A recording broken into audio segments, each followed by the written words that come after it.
ও মা, সকালে কি খাবো? কি বানাচ্ছ? সকালে খাবি সরা পিঠা করছি ঝোলা গুড় দিয়ে। সরা কোথায়? তুমি তো আপামের মধ্যে করছো তো। হ্যাঁ, এই সরা এখন গ্যাসে ওঠে কি ওঠে না, এইটাই ভাজা। হুম, তার সাথে আর কি? তার সাথে ঝোলা গুড় দেবো। হুম, সকালের টিফিন। সকালে এই টিফিন খেলে পেট ভরবে? হ্যাঁ হ্যাঁ, কেন ভরবে না, এই তো ভাতের সমানই হয়ে যায়।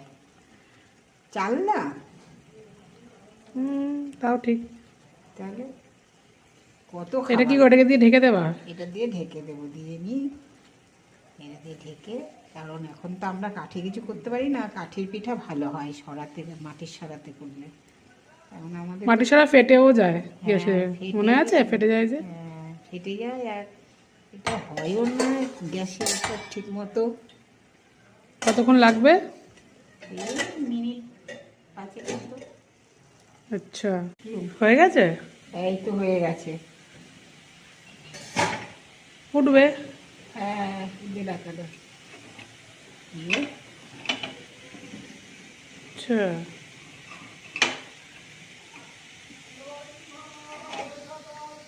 ও গুড় দিয়ে খাবো?